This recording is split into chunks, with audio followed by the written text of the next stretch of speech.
അപ്പച്ചി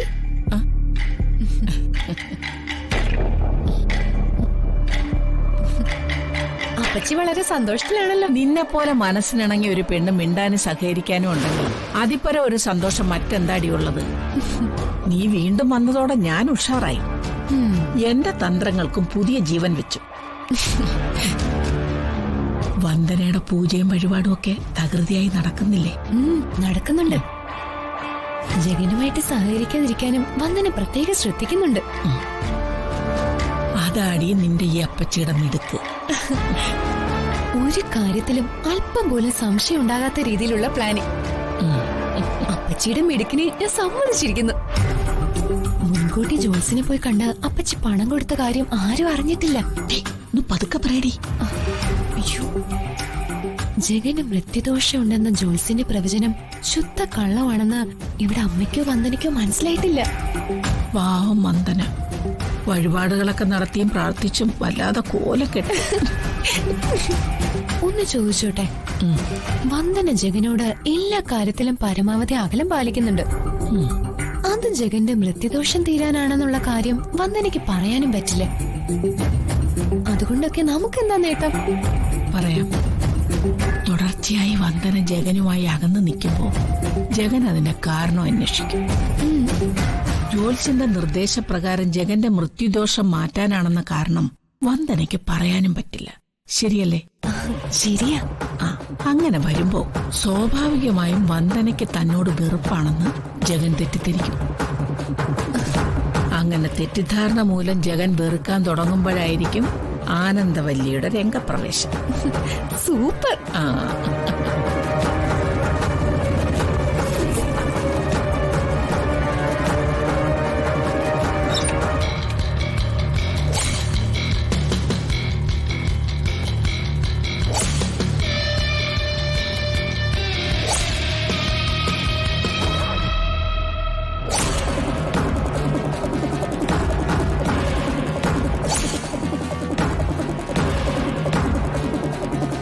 വന്ദന ദുർനടത്തക്കാരിയാണ്, പരപുരുഷ ബന്ധമുള്ളവളാണ്, ജഗനെ അവക്ക് വെറും പുച്ഛമാണെന്നൊക്കെ എരികേറ്റി ഞാൻ അവന്റെ മനസ്സിനെ തകിടം മറിക്കും.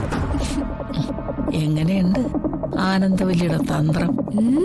തന്ത്രമല്ല ഇത്, കുതന്ത്രമാ. കുതന്ത്രം.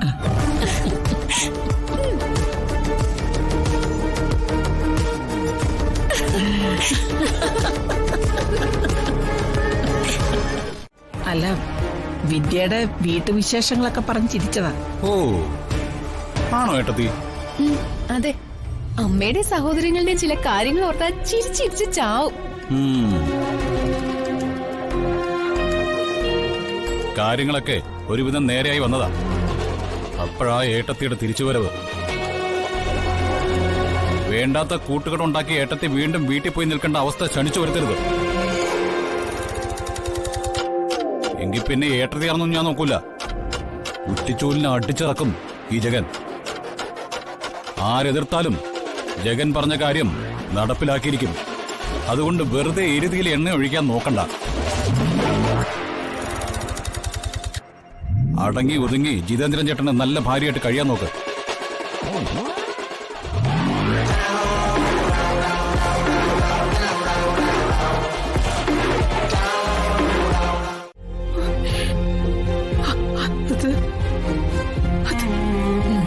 തുടങ്ങിയില്ല അല്ലേ?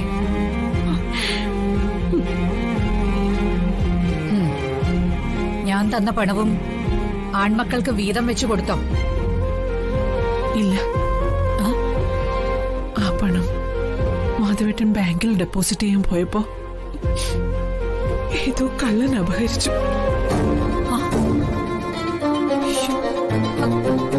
എന്നിട്ട് പോലീസില് പരാതി കൊടുത്തില്ലേ? ഒക്കെ ചെയ്തു, ഒരു പ്രയോജനം ഉണ്ടായില്ല.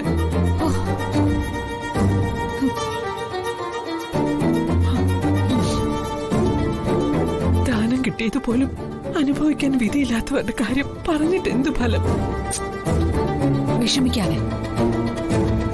നഷ്ടപ്പെട്ട പണത്തെ ഓർത്ത് സങ്കടപ്പെട്ടിട്ട് എന്ത് കാര്യം?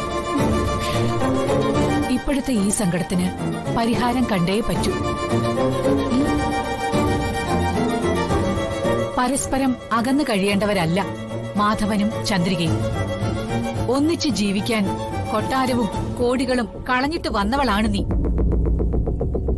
എന്താ മക്കൾക്ക് വേണ്ടി ജീവിച്ചു തുടങ്ങിയപ്പോ നീ അതൊക്കെ മറന്നോ?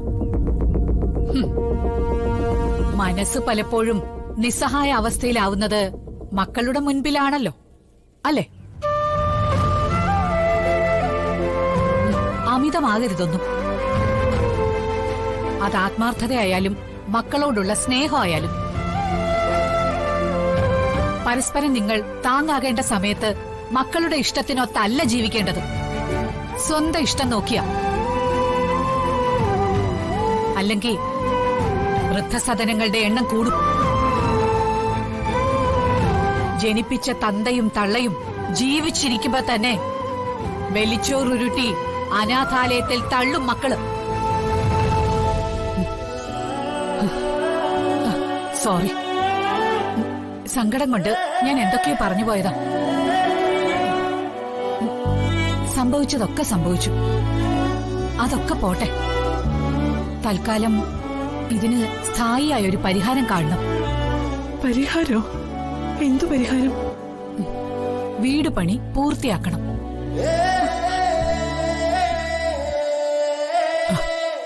ചന്ദ്രിക, എന്താ ആലോചിക്കുന്നത്? പണം എവിടുന്നല്ലേ? ഞാൻ തരും.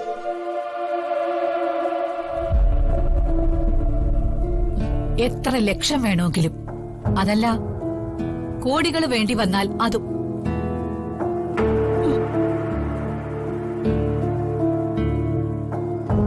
നിന്റെ ഈ കണ്ണിലെ നിസ്സഹായത കാണുമ്പോ